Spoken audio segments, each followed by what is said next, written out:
umugambi w'Imana ushyira Yosefu mu nzu y'imbohe. Umugambi w'Imana wagushyize muri icyo kibazo uri kunyuramo kugira ngo uyisobanukirwe kandi uzayikore ubishimikira ufite imbaraga. Umugambi w'Imana uri kwemera ko mu rugo bitari kugenda neza kugira ngo uce bugufi. Umugambi w'Imana uri kwemera ko uburwayi buza ku buzima bwawe kugira ngo umenye ko hari Imana ikiza. Umugambi w'Imana waramfashe unyuza mu burwayi guhera mu bwana kugeza mu myaka y'ubukure.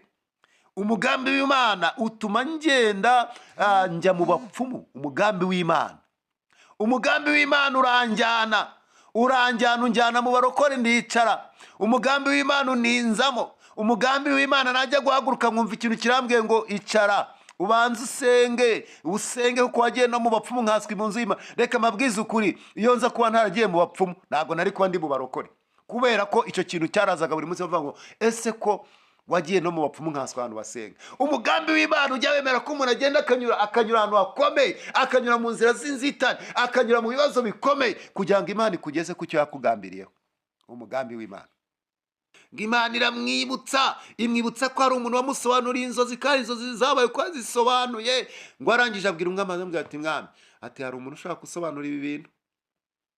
Umwami aramubwira ngo uwo muntu ari muri gereza, ngo mugende mumuzanire. Muzi ikintu cyabaye? Yosefu ntabwo yigeze ava muri gereza n'urusatsi cyangwa n'imyenda yanduye. Bamuzaniye imyenda myiza, baramwogosha asa neza. Icyo nicyo bita umugambi w'Imana. Muri ubwo buzima urimo bw'amafuti, ni Imana igiye kugusanga ikugirire neza, ikwambika uke nawe use n'abantu. Ubundi hari igihe tujya twambara imyenda, wajya kureba ukabona umwenda urakwambaye kabisa. Ariko iyi Imana ikwibutsa ikagaruka ku buzima bwawe, urambara ukabona umwenda uragukwiriye, uraberewe, umeze neza. Abantu bajya bakura bakavati kabisa. Ubundi hari igihe twambara imyenda, umuntu akambara igikoti ukagira ngo ni igikanzu kandi ari ikote. Ariko iyi Imana ikwibutse irakwambika, itegeka abakwambika bakakwambika, itegeka abagusiga bakagusiga. Umugambi w'Imana mu byo tugeragezwa byose.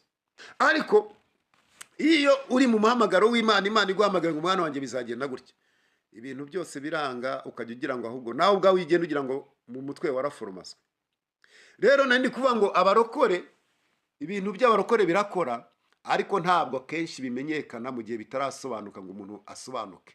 Iyo tuvuze akenshi batwita abasazi, cyane cyane baturebera. Burya uzarebe iyo uri kuvuga n'umuntu ahera ku kirenge akazamura akageza ku mutwe akabona kukumva, muzabirebe.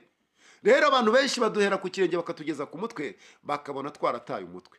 Hari indirimbo ivuga ngo abantu babona dusangira ibishyimbo bakatwitiranya. Noneho hari umugabo bita Salomo yaravuze ngo bakobwa b'i Yerusalemu nimutangazwe nuko ngo mubona nirabura, ngo iri n'izuba ryo mu butayu ryangize gutyo. Ariko hari igihe muzamenye uwo ndi we kabisa. Reka mbabwize ukuri, niba uhagaze mu mugambi w'Imana ugahagara mu cyo Imana avuganye nawe, nagira ngo nkubwire ngo hari igihe abantu bazamenye uwo uri we. Reka dusome ijambo ry'Imana, turarisanga mu Itangiriro igice cyaho ni 45. Turasoma ku murongo waho wa 4 ndetse n'uwa 5. Tugende dusome mu rwami rw'Abakorino 10 umurongo wa 13, naho ngaho tugiye kuganira. Duhere mu Itangiriro ibice 45 umurongo wa 4 kugeza wa 5. Haravuze ngo Yosefu abwira bene se ati, ndabinginze nimunyegere. Baramwegera, aravuga ati, ndi Yosefu mwene so mwaguze ngo ajyanwe muri Egiputa.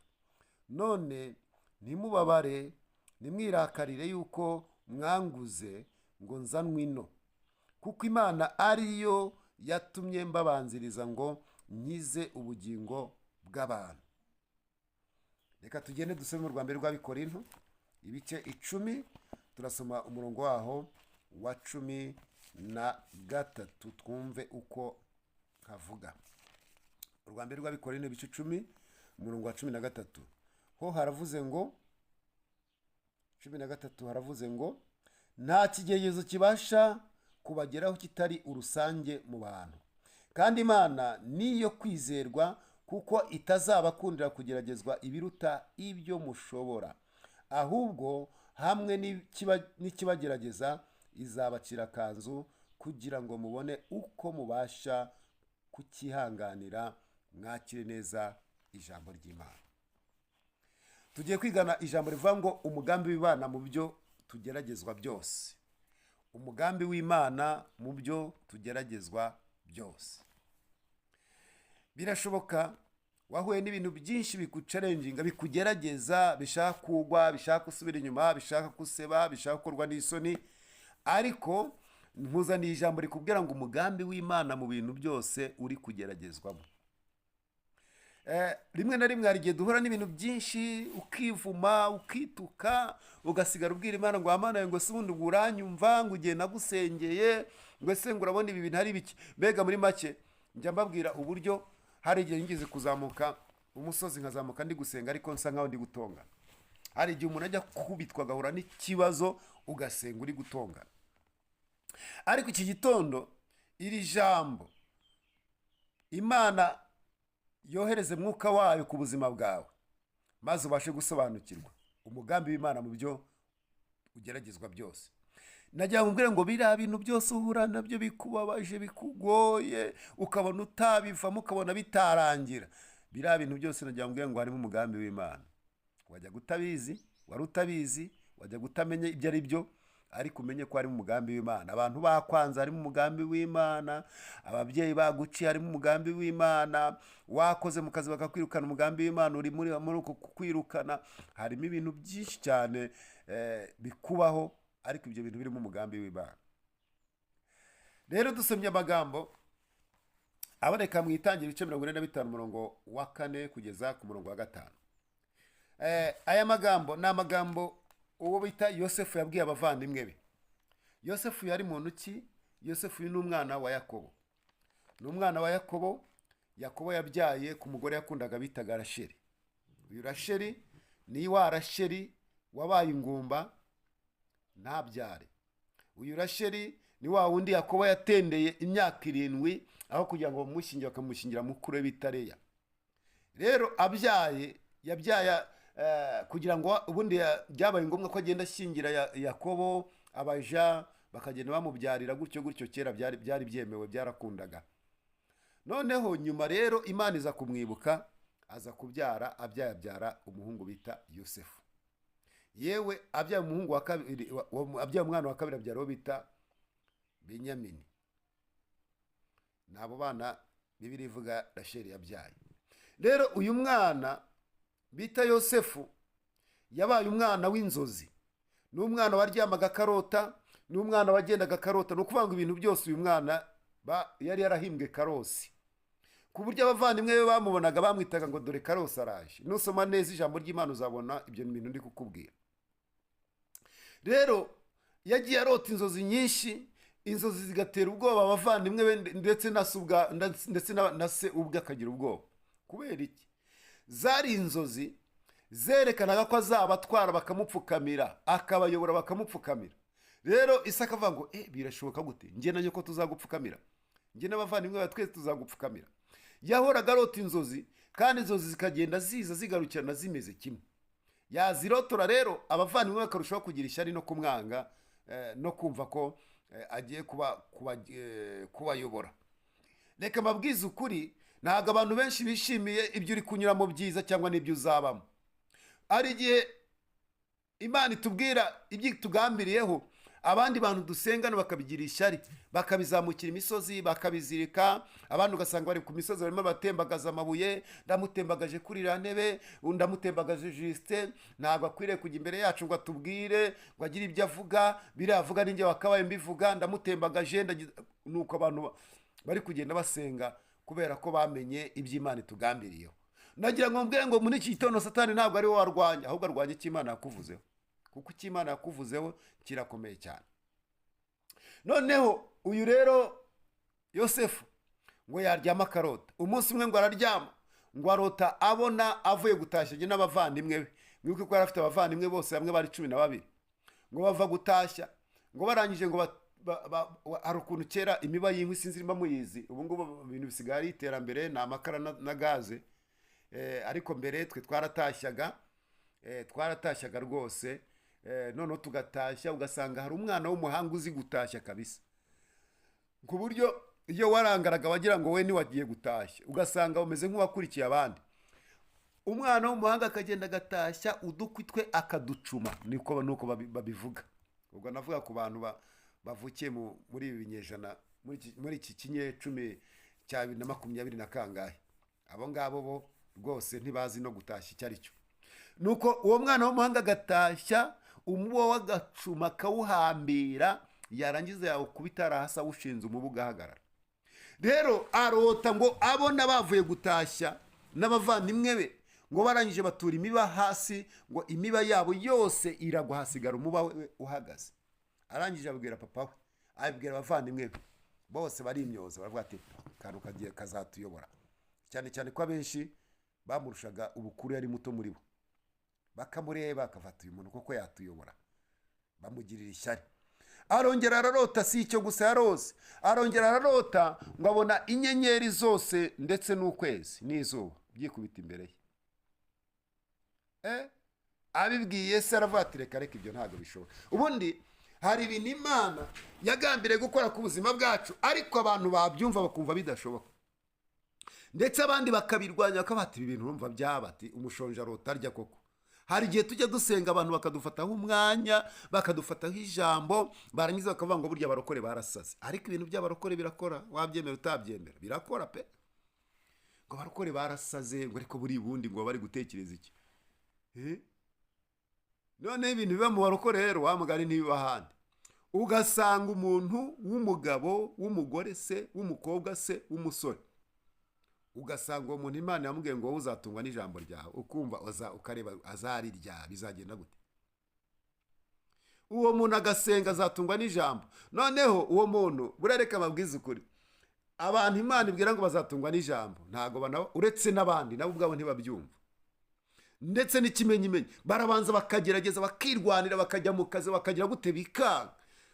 uzi ko ugira gutyo ukajya ku ishantiye batanze akazi k'ubuyede,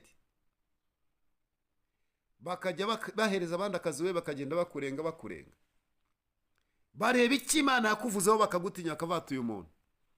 mu minsi yashize nigeze ngenda njya gushaka, mvuga ngo ariko se Mana urambwira ko ibintu by'ijambo ry'Imana byantunga koko? ndayirondorera, burya tuba dufite n'ingingo, ndayibwira reba ibi ngibi, reba mu rugo, reba umwana akeneye iki sinkimuha, reba.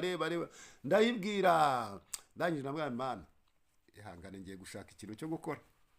ubwo nagira ngo ufatire inzira, ndagenda njya kureba ikintu nakora, ntangira kubwira abantu mundangira akazi, ndagerageza bya bindi byose nzi nize byose biraferinga, birangambura. umva umuntu akambwira ati uzi ko hari ahantu nzi akazi, ngategereza ko azambwira ngo njye muri ka kazi, ngaheba. narangiza nkamubwira ngo ariko se ka kazi byagenze gute? ngo nyine ngo urabona ngo nabonye nyine ngo bitakunda. ugase n'ibiki bitakunda? kugeza nubwo nafashe inzira navane nimba iby'akazi mbibuze n'ibyo nzi gukora nkaba ntabibonera akazi, reka ngende njye nanjye kujya muri caguwa, nanjye nshaka uburyo nakora, nanjye nibura nshaka ikintu nakora. ariko ubwo murumva ndimo ndarwanya iby'Imana, ndavane se wa Mana nkagenda nyirondorera. mwibuke ko turi kwigana amagambo avuga ngo umugambi w'Imana mu byo tugeragezwa byose. noneho njye nkagenda nyirondora, Mana reba ndagira ibaze kwera umuntu w'umugabo ni gutagira mu rugo ntashyire biswa abana. Mana ni gute umuntu w'umugabo adahereza umugore w'icyo akeneye? ngenda nyirondorera, mva nkajya nsamuka imisozi ngasenga, nkayibwira nti wa Mana we reba, nawe reba, ubu se ndi mugabo nyabaki? Imana rero hari ukuntu ijya gutya ikakwihorera ugasenga, ubundi kugira ngo ikwereke ko yakumvise, ukumva mwana wanjye ndagukunda, umutima wawe ndawukunda, nzakugira neza, ntigire ibindi bintu ivuga. noneho akaba ari n'igihe usebuka boti Imana rero ngiye gukora kari akazi, ngiyeyo rwose wihangane, ngiye, ikakwihorera ukagenda, ikabanza ikakureka ukagenda ukagerageza bikanga, abandi bakajya bakoraho gatahiraho, abandi bagakora bikanga. buriya reka mbabwiriza ukuri mw'abavandimwe, hari ukuntu mujya mwibeshya, ukabona umuntu ukabona yabuze ibyo kurya, ukabona afite amaboko n'amaguru, ukamufataho ijambo ngo ariko ni gute umuntu ngo yabura ibyo kurya, ngo afite amaguru, ngo ni gute umuntu atakora, ngo bari abanebwe. reka mbabwize ukuri, nta muntu n'umwe n'umunebwe aba afite ikintu yakora akabasha kwibeshaho, nubwo atakora ibintu birenze byinshi cyane, ariko afite icyo yakora akibeshaho. ariko se wabura ibyo gukoresha n'amaboko ukabura no kwesikoroka? basi ugende wesikoroka umuntu. hari abantu benshi cyane bafite ubwo buryo, akaza akakwesikoroka akakuraho ikintu. ntabwo umva, nubwo waba uri umunebwe kajana, ntabwo waba uri ikintu kigutunga. ariko iyo uri mu muhamagaro w'Imana, Imana iguhamagara ngo umwana wanjye bizagenda gutya, ibintu byose biranga, ukajya ugira ngo ahubwo nawe ubwawe wigenda ugira ngo mu mutwe waraforomaswe.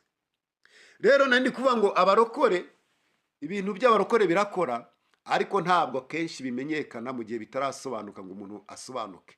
Iyo tuvuze akenshi batwita abasazi, cyane cyane baturebera. Burya uzarebe iri kuvuga n'umuntu ahera ku kirenge akazamura akageza ku mutwe akabona kukumva, muzabirebe. Rero abantu benshi baduhera ku kirenge bakatugeza ku mutwe, bakabona twarataye umutwe.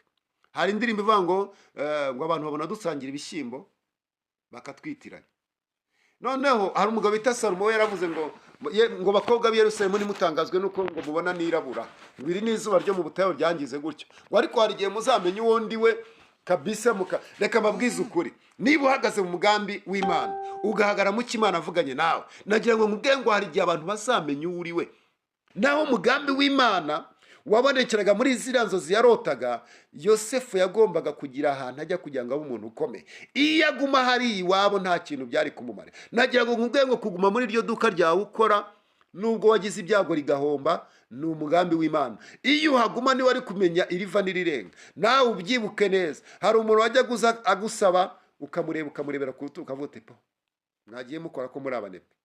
Ariko Imana inyuzamo akayaga gatoya, bya bindi byose bihita biba amafuti. Inzara irakurya, wari ufite amafaranga, urakena, wari umukire, uhura n'ibibazo, kandi mu by'ukuri no mu buzima mu buryo wari warasevinze urabona ko nta kibazo uzahura nacyo. Ariko Imana ikunyuzaho kugira ngo ikwigisha ni gute inzara iryana, ni gute umuntu asonze. Buriya ikintu cyo nabonye, abantu bose nagiye nganira nabo bitwa barokore, nta murokore utazi inzara, ntabwo abaho.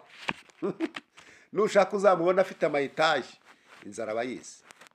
Hari umugabo bitatu werengera avuga ngo abantu bazavuga ngo twaragusengeraga cyane, ngo ariko Imana ikwibutse ikagutabara, ngo baravuga ngo twaragusengeye cyane. Nagira ngo nkubwire ngo umugambi w'Imana mu byo ugeragezwa rero ushobora kunyura mu bintu bikakaye bigoye, ariko kubw'umugambi w'Imana. Ngo maze Yosefu ngo arota ngo inyenyeri n'ukwezi byubarara imbere ye, bigwa imbere ye. Ngo maze se yakora ambwira ngo oya, ngo mwana wangu ibyo noneho ngo ntibikunda, ngo ibyo ntibyakunda, ngo uravuze ngo njyewe na mama we n'abavandimwe bawe ngo tuzagupfukamira. Ngo ariko Yakobo ngo abishyira ku mutima, kuko yari azi Imana. Ubundi hari ibintu ushobora kuvuga ukabivuga imbere y'abantu bazi Imana. Kubwira umuntu ngo nzavuga ijambo ry'Imana rintunge, ibyo bintu ntabwo umuntu yabyumva. Umuntu mutari mu rurimi rumwe ntiyabyumva, umuntu utazi igihe bura ntiyabyumva. Ariko hari undi muntu ubisobanukiwe arabyumva cyane. Bene abo bantu babyumva ni wa wundi uzi ukumva araguhamagaye ngo none se ngo nowera ngo makuru yawe se ngo ni meza, abana baraho se ngo Imana ishimwe, ukabona ati harya nomero yawe uri gukoresha niyi, ukabona yohereje ikintu, cyangwa se ukabona n'uraje arashopinza arazanye, kuko azi ko iby'Imana yavuze kuko yabivuze kandi ikomeje. Maze ngo uyu mugabo bita Yosefu rero, ngo abavandimwe bamaze kumva ibyo bintu, bamaze kumenya ayo makuru ko bazamupfukamira, baravuga ngo dore noneho reka tujye inama uyu muntu izo nziza zitazahama. Barangije ngo igihe kimwe ngo se aramutuma ngo ugende ajye kureba abavandimwe bawe ugira ibyo twubashyira. Ngo aragenda ajya kubara ngo bamurebeye hirya iriya, baravuga ngo dore Karose araje. Barangije bavuga ngo reka tumwice, inzozi ze tuzari icyo zizamara.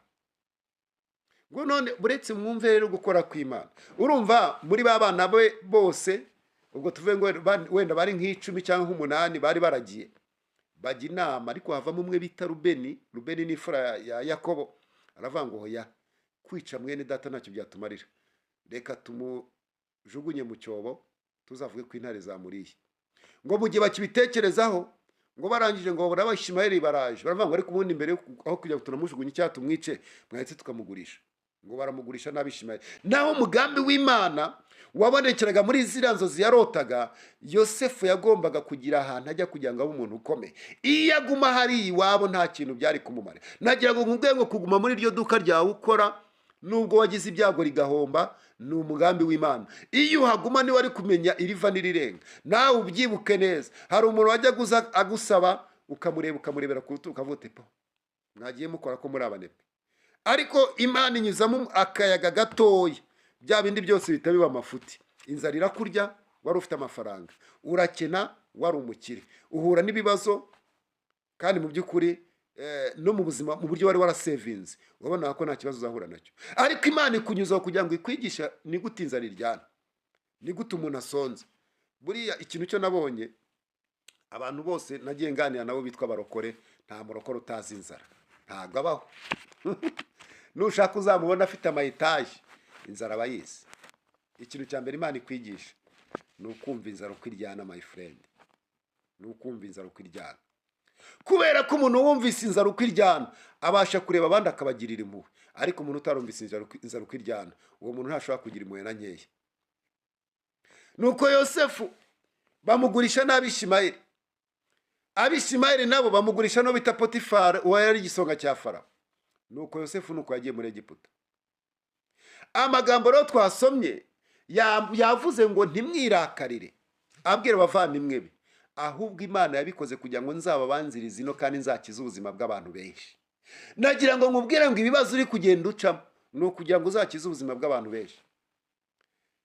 Njya mbona abantu bavuga bati pastor dusengere, twabuze akazi baratwirukanye, abandi nabo bati turapfuye ko akazi twirukanywe biragenda gute. Ngira ngo ejo bundi nabahaye ubuhamya, navuze akantu gatoya, ndi kuvuga ko abantu bazatugarukira tutazabagarukira. Nari mfite akazi nkorera umuntu, ariko kugira ngo nzikorera inzira byanyuzemo nuko uwo muntu yanyirukanye mu kazi kiwe. Nagira ngo hari inzira nyinshi cyane Imana ica, wowe ukabona ijuru rirakugwiriye, ukabona ubuzima burarangiye, ariko hari ukugira ngo Imana igucire inzira. Hari igihe umuntu yicara wakoreye 100, 200, 300 kumva birahagije, ariko Imana ikabona bidahagije. Igihe kikagira bakakwirukana mu kazi ngo genda, bakakwirukana bakagusezerera. Wareba icyo wazize ukakibura, wareba ikosa wakoze ukaribura, ariko harimo umugambi w'Imana. Ukagenda ukivuma, ugatangira gusenga, Mana niki ntakoze, Mana niki ntakoze, ukihana ibyaha wakoze n'ibyo utakoze. Warangiza ukaryama ukumva igitekerezo kiraje ngo ariko ubundi igihe wakorera abantu ubundi wakwikoreye. Bigahita biza gutyo, ugasanga ushinze company, ugasanga ushinze business, ugasanga uteye imbere ya mafaranga wakoreraga yakubyishuro ukoresheje n'abandi bantu. Imana ijya yemera ko hari ikintu kiba ku buzima bw'umuntu, icyo kintu kikaba kinuba, icyo kintu kikaba kumva aracogoye, ariko kirimo umugambi w'Imana. Turimo turumva amagambo afite umutwe uvuga ngo umugambi w'Imana mu byo ugeragezwa byose. Yosefu arangije ajya mu gihugu cya Egiputa, aba imbata, aba umuretwa, aba umucakara, aba umukozi, ngo ariko bitewe n'uko Imana yari iri kumwe nawe, yari ari mu mugambi w'Imana, ngo Imana imuhereza igikundiro imbere ya Potifari. Ngo Potifari arangije arebye mu bakozi be bose, arangije abona Yosefu n'umuntu udasanzwe. Nagira ngo nkubwire ngo ibyo wageragezwamo byose ugume kuri no Mana, ukomeze uyizere, ukomeze uyiringire, kubera ko nuyiringira izagushyiraho igikundiro, izabana nawe mu kazi kose uzakora, izaba iri kumwe nawe, izagushyiraho ikiganza cyiza, ukore byemere, kubera ko ari Imana wiringiye kandi wizeye. Ngo Yosefu Imana imushyiraho ikiganza cyiza, ngo Yosefu Imana imushyiraho igikundiro. Ngo Potifari arebye mu bakozi bose abona Yosefu ntasanzwe, ngo arangije avuga ngo Yosefu nguhaye ubutware bw'urugo rwanjye, uretse umugore wanjye gusa, ibindi byose biri under control yawe. Wowe icyo ukwiriye gukora gusa ubimanaginga, ubirebe, icyo uzajya uvuga nicyo uzajya nemera, icyo uzajya ukora sinzajya ndenzaho. Nagira ngo nkubwire ngo Imana igutunze inkoni, abantu bose barakwemera, bakakwemeza, n'abandi bakajya ngo uriya muntu mumurebe, Vestine uri mumurebe, uriya Vestine mumwiteho, mumwubahe. Iyi Imana yakwemeye, n'abandi bantu barakwemera. Yosefu Imana iramwemera, imwemeza Potifari, Potifari arangije amwemeza n'abandi bose mu rugo, arangije aba igisonga cya Potifari, ahinduka icyegera cya Potifari. Ariko kubera umugambi w'Imana urakomeza, kubera ko aho yari yageze ntabwo ari wagombaga kuba, ntabwo ariho hangombwa yagombaga kuba yageze kugira ngo Imana imukoreshe ibyo yagomba kumukoresha. Nagira ngo nkubwire ngo ikikubwira ko Imana igushaka, ikikubwira ko Imana igiye kukugeza kure, ikigeragezo kiraza ukakivamo, ikongera ikazana ikindi, ikongera ikazana ikindi. Uko ugenda ugeragezwa, uko ugenda guhura n'ibibazo byinshi cyane, niko Imana iri kukujyana ahantu hakomeye utatekereza ko wari kuzagera. Nuko Imana ibona ko naguma kwa Poti, hari ubuzima ubundi tujyamo ukumva burakunyuze, ariko Imana ikabona bidakwiriye, ikongera ikateza umuraba. Hari igihe Imana igikora ku maso yacu ikemera ko imiraba iza ku buzima bwacu, ikemera ko bose akwirukana kandi wabona akazi ari sawa ukavuga mbega akazi nkabuze naba mpombye rwose, ubuzima bwanjye ndabona bupfuye, ndabona burangiye. Ariko Imana igateza umuraba ukakavamo. Kubera iki? Imana irabona uri impumyi, ukeneye guhumuka kugira ngo umenye icyo gukora. Hari abantu benshi cyane bagiye bava mu tuzi twari twiza pe, batwishimiye, bakahava bakababara, agahinda kakabica, nuko bakihanagura bakajya bakikorera. Uyu munsi wa none akaba ari abakire ku rwego rwo hejuru. Ugasanga umuntu akoraga 300 akayibona yirushye, bose yamuhagaze hejuru, yanamututse, yamwise n'igicucu n'umusazi n'ibiki byose. Ariko uyu munsi akaba afata ya mafaranga akakuba inshuro 10 akayinjiza, noneho nawe akoresha abandi. Turimo turamaga avuga ngo umugambi w'Imana mu byo tugeragezwa byose. Yosefu rero Imana irareba ibona aho yageze ati agomba kugira, agomba kuharenga. Imana irangije yemera ko umugore wa Potifari, muka Potifari, yareba Yosefu agahita abona uwo musore ari umusore w'igitangaza, yifuza kuryamana nawe. Aramubwira ati Yosefu rwose naragukunze, amutera umutomo, aravuga ati turyamane. Undi aramubwira ati reka ibyo sinabikora. Ahora bimubwira turyamane. Reka nkubwize ukuri, niba hari ikigeragezo gikubita abantu abagabo hasi, ni ikigeragezo cy'abagore. Niba hari ikigeragezo gikubita umugabo wore wese ku mugore kabisa, aragwa. Abashumba benshi bagushwe n'abagore, abahanuzi benshi bagushwe n'abagore, abavuga butumwa benshi bagushwe n'abagore, abakozi b'Imana benshi bagushwe n'abagore. Samusoni yagushwe n'abagore. Ariko Yosefu kuko yari yamaze gusobanukirwa umugambi w'Imana ku buzima bwe, ngo Yosefu abwira muka Potifari, amubwira ati databuja yampaye ibye byose, ni nkaho ari ibyanjye, ariko we ntiyakumaye kuko uri umugore we. Ngo ahora amuzengereza, ahora amutega, ahora amubwira utugambo turyoshye two gutumira rirye rikanguka. Ngo ariko Yosefu abibamba, kugeza ubwo muka Potifari afashe decision, aravuga ngo byanze bikunze uyu munsi, nimba yavuze ngo urama, sinzi ko wenda ubwo yavuze, avuga ati uyu munsi byanze bikunze. Ngo arangije ngo amusanga aho yarari, wenda yarari gukoropa, wenda ari gukora ibiki runaka. Ngo arangije amubwira ati uyu munsi ninjye nawe byanze bikunze turyamane. Yosefu aravuga ati ibyo sinabikora njyewe, sinatenguha databuja ngo ntengwe n'Imana niringiye. Ngo arangije ngo amufata ku ngufu, ngo ariko undi aramwinyugufura, aramwiyaka. Ngo arangije umugore asigarana umwitero, ngo akimara kubona afite umwitero, ngo avuze induru avuga ati wa munyagano, wa mugurano wawe, reba ibintu yangore. Ngo abasirikare barahurura, Potifari arahurura. Ngo ntabwo Yosefu bamutwaye adakoza amaguru hasi, bamushyize mu nzu y'imbohe. Ndagira mbwire ngo hari ibyago duhura nabyo ariko ari ibisubizo. Njya mbabwira ngo ibyago by'aba nibyo bisubizo byawe. Njya mbabwira reka mbaho urugero rutoya. Buri muntu wese uri hano mu mujyi wa Kigali, twese Imana yatubwiye amazu. Yewe si mu mujyi wa Kigali gusa, n'ahandi hose uri Imana yarayakubwiye. Ariko se uko wigeze umbonera hari umuntu, hari inzu nimwe idafite nyirayo aho ngaho utuye? Wabonye se hari ubutaka budafite nyirabwo mu Rwanda? Nta na buke. Ariko Imana yakubwiye inzu, yakubwiye isambu, yakubwiye ubutaka. Rero icyo Imana izakora ni ugutera, hari izemera ko bahura n'ibibazo bagurisha kugira ngo ugure, kandi bagurishe ku mafaranga ahuye n'ayo ufite, ayo Imana yaguhaye, kugira ngo nawe ugire gakondo. Rero Imana ijya yemera ko abantu bahura n'ibibazo kugira ngo ikemure ibindi bibazo. Yosefu ahura n'ikibazo, nyirabuja aramufungisha, ajya mu nzu y'imbohe, kubera ko mu nzu y'imbohe niho hariho gutabarwa kwa Yosefu. Iyo aguma kwa Potifari byari kuba birangiye, ubuzima bwe bukarangira. Ariko Imana yemera ko uyu mugore amurarikira kujya ku rwego rwo kumufata ku ngufu, maze Imana itanga imbaraga zo gutsinda, maze Yosefu ajya mu nigereza. Rero inzira za Yosefu zo gutabara, zo kuba za nzozi ze, inzira ze zari uguca muri biriya byose, kuba umugurano akagenda akabimbata, nyuma yo kubimbata n'umucakara akajya muri gereza agafungwa, akabifungwa, nyuma yo gufungwa Imana ikamugezaho Imana yashatse kumugeza. Umugambi w'Imana mu byo tugeragezwa byose.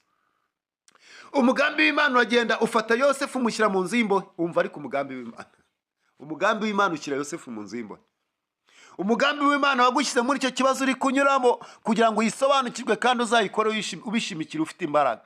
Umugambi w'Imana uri kwemera ko mu rugo bitari kugenda neza kugira ngo uce bugufi. Umugambi w'Imana uri kwemera ko uburwayi buza ku buzima bwawe kugira ngo umenye ko hari Imana ikiza. Umugambi w'Imana waramfashe unyuza mu burwayi guhera mu bwana kugeza mu myaka y'ubukure.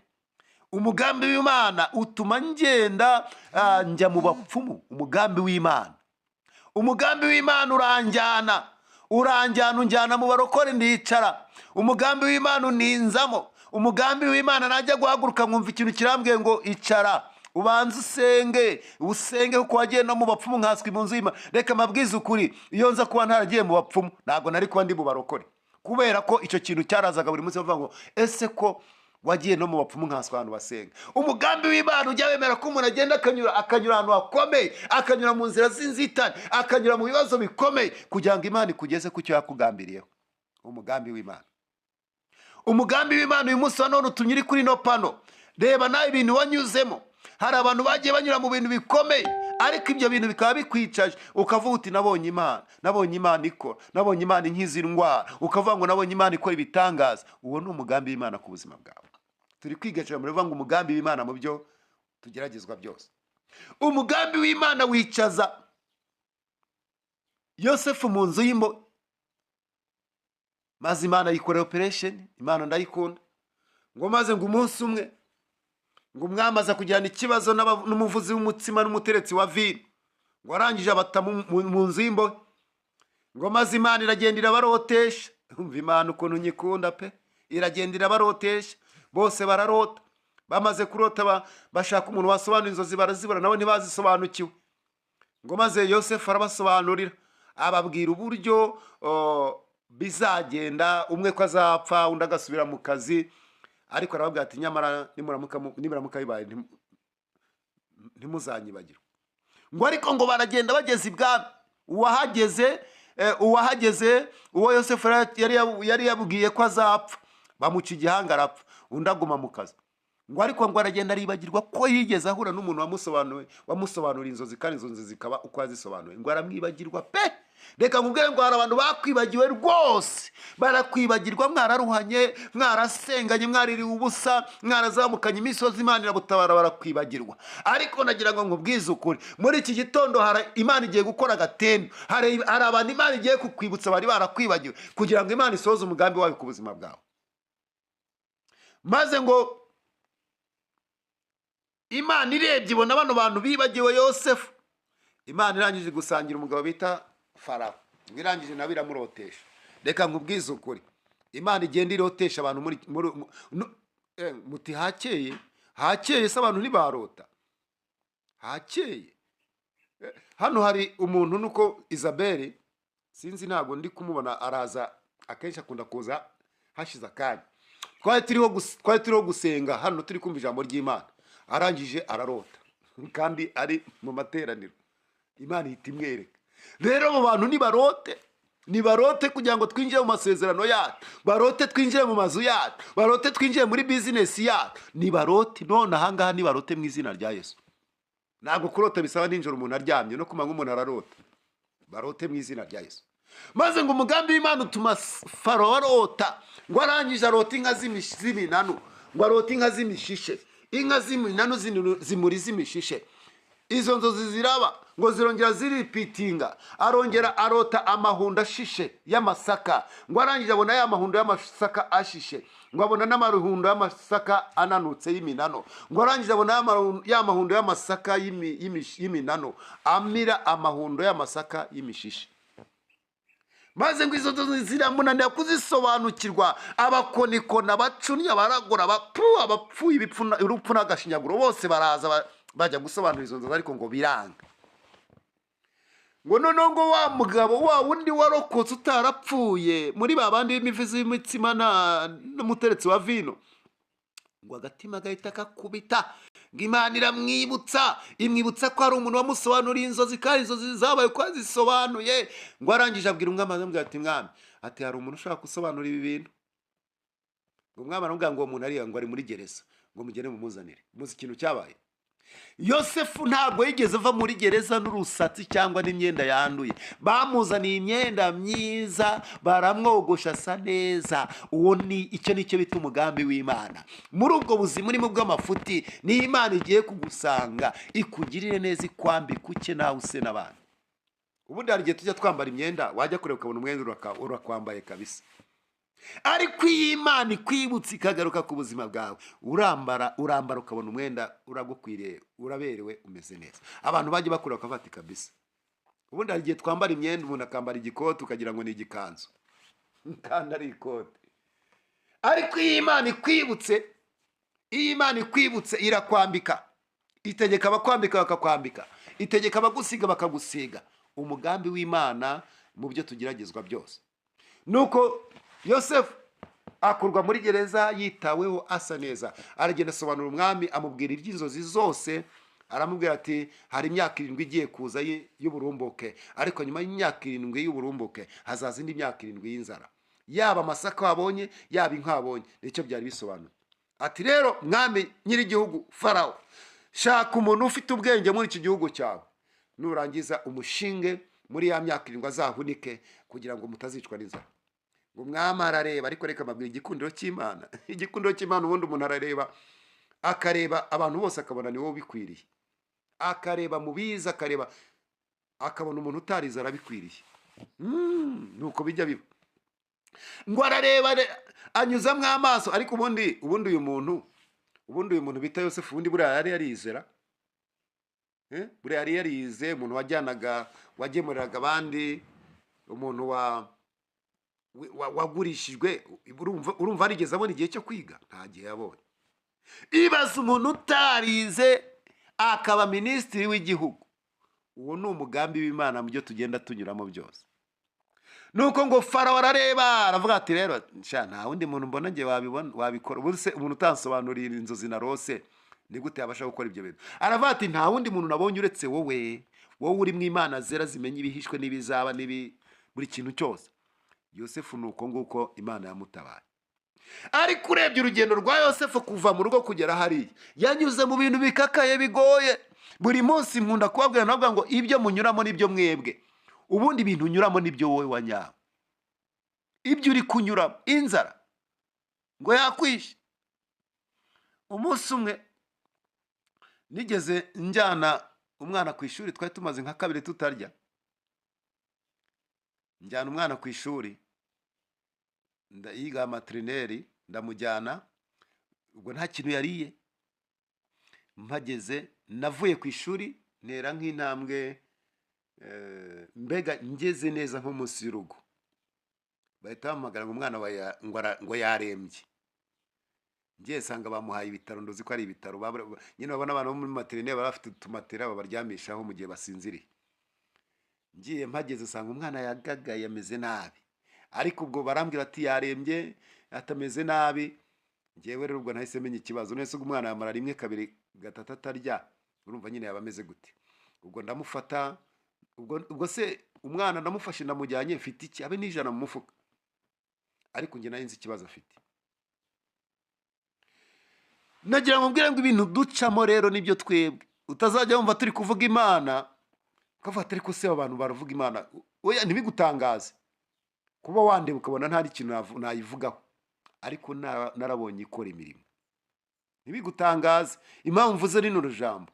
Hari abantu bazi ko wenda kuba ndi kuvuga Imana wenda mfite etaje n'umuntu wapi, ariko ibyo mfite muri jewe bihamanya nanjye ko Imana ari Imana ifite ubushobozi.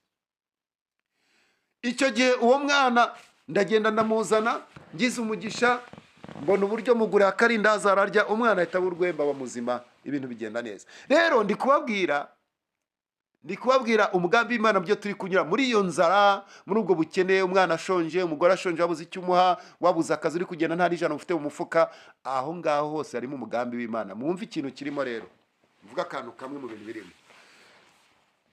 Nk'umushumba, umuntu nakubwira ngo ndaburaye kubera ko nawe uzi inzara, uzahita ubyumva. N'isengesho uzamusengera rizahita rigira umusaruro. Kubera iki? Wasenze usobanukiwe neza icyo uri gusengera. Umuntu nakubwira ati ndi umushomeri nabuze akazi, uzahita wumva, kuko nawe wagiye kugashaka urakabura, kandi mu by'ukuri akazi kanahari barakakwima. Urabizi neza ko kuba umuntu atakora atari uko ari umunebwe. Urabizi neza ko hari igihe Imana ijya ifunga ibintu byose kugira ngo yigishe abandi. Nagira ngo ngo tunyura mu bintu rero kugira ngo tube abo tugomba kuba, maze abantu nibatugeraho tuzabafashe bitewe n'uko abo bantu nabo twasobanukiwe neza ibyo bari kunyuramo. Njya mbwira abantu hano bakaza bati pastor turimwe amadeni twarakoze biranga, nababwira nti nyine Imana irabashaka, ni mube mu mwanya ahubwo musenge neza. Kandi ikikubwira ko Imana igushaka, n'abantu mwari muziranye muri inshuti baraguhunga, ntiwongera kubabona imbere yawe. Ikikubwira ko Imana igushaka, urakora bikanga. Ikikubwira ko Imana igushaka, ukora akazi abandi bakora bakiriyemo, we bikanga. Rero icyo bikusaba aho ngaho, ku bantu muri kunyura muri ibyo bintu muri kunyumva, nimusenge mwinginga Imana muve mu byaha, ubundi Imana izabagira neza. Ntuyitege ejo cyangwa ejo bundi, oya, izagutabara igihe izashakira, ariko izagutabara uhumure. Rero Yosefu aba minisitiri gutyo, ashinga ubukungu. Rero kera kabaye ndi gusoza ngo mu gihugu cy'i Kanani haza gutera inzara, ngo maze Yakobo arangira abwira abahungu ati mujye gushakisha. Ngo baragenda bajya muri Egiputa, bahageze bahingukira kuri Yosefu. Yosefu arabareba, amaze kubareba arabamenya, amaze kubamenya arangije abahereza ibyo bakeneye byose, ariko ntiyabibwira. Arababaza, ese ntimuri abatasi? Ubu ntimuje gutata igihugu cyacu? Aravuga ati databuja, umva ngo databuja, ntabwo twabikora rwose, twebwe turi Abanyakanani, yewe n'ikimenyimenyi papa bamwita Yakobo, yatubwiye turi abana 12. Ati se abo bana 12 barahari? Ati barahari. None se ko muna mutuzuye? Ati nyine tarako twasize mu rugo tw'agaherezi kitwa Benyamini.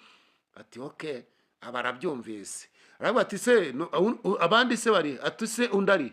Ati yewe atundi, ati yagize ikibazo, ati yarapfuye. Akabara kumvise. Ngo arangije arababwira ati rero ngaho nimugende muzagaruke mwongere muhahe, ariko nimugaruka muzazane n'uwo muherezo wanyu murebe nimba koko mutabeshya. Barangije basubirayo, bamaze gusubirayo bazana wa muhererezi, ubwo ni muri nawe muri makeya. Wa muhererezi rero nawe aramujyana, bamugejejeyo, ariko Yakobo ngo yamubimye cyane. Bamugejejeyo ngo Yosefu amurebye aramumenya, yumva arishimye, ariko arira n'amarira n'agahinda n'umubabaro. Nuko kera kabaye rero aza kubibwira, reka nihute kugira ngo nebye gutina ko ni inkuru ndende. Aza kubibwira, ariyo amagambo twasomye, aravuga ngo ntimwirakarire kuba ndi hano, kwari kugira ngo nzakize abantu benshi namwe murimo. Nagira ngo mbwe ngo hari ikibazo unyuramo kugira ngo uzabe igisubizo cy'abandi bantu nawe ubwawe. Hari intambara unyuramo kugira ngo uzabe igisubizo cy'abandi. Rero niwongere kwirakarira nawe ngo wumve urarakaye, wumve byacitse, oya, ahubwo uri kunyura muri ibyo kugira ngo umugambi w'Imana usohore ku buzima bwawe. Rero Pawulo yavuze andi magambo akomeye, aravuga ngo uko byagenda kose nta kigeragezo kitari rusange mu bantu. Ni amagambo twasomye mu rwandiko rwa mbere rw'Abikorino, dusoma ku bice byaho 10 umurongo wa 13. Reka nongere mpasure mu bundi dusenga Imana.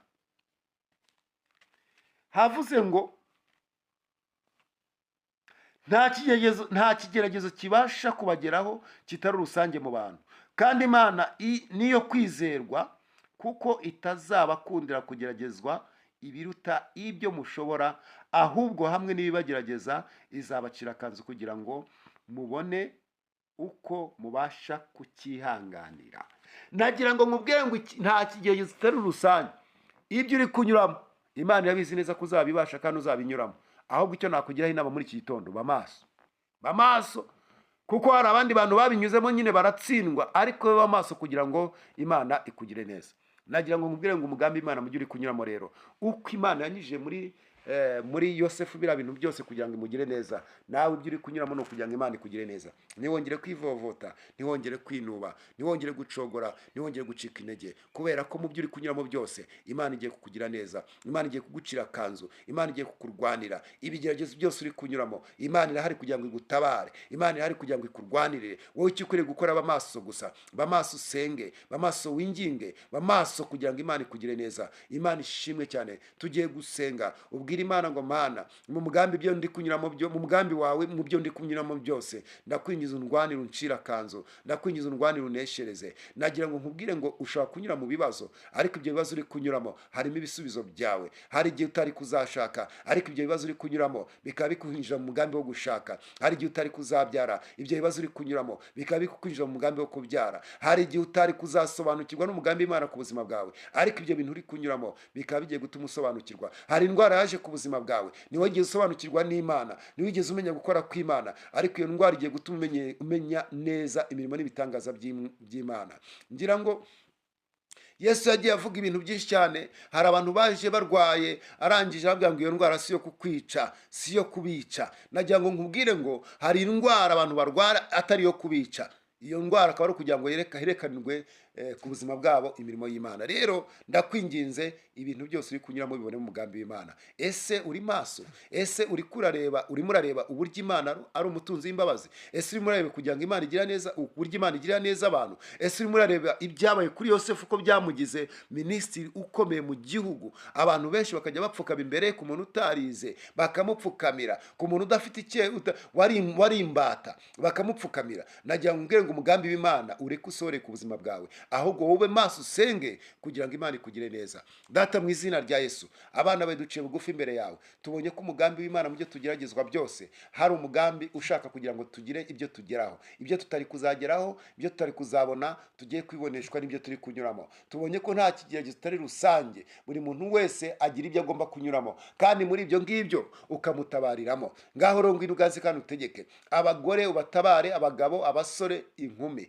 buri umwe wese nabona ukuboko kwawe. Ibyo yajyaga acamo yinuba yivovota, umuhe kubicamo atuje, agusenga, akwiringiye, kugira ngo umugeze ku mugambi w'icyo wagambiriye. Urakoze, ndagushimiye Data ko iri jambo hari icyo rikoze ku buzima bwacu, kandi ari cyo rihinduye. Ni mu izina ryawe Yesu urakoze, amen.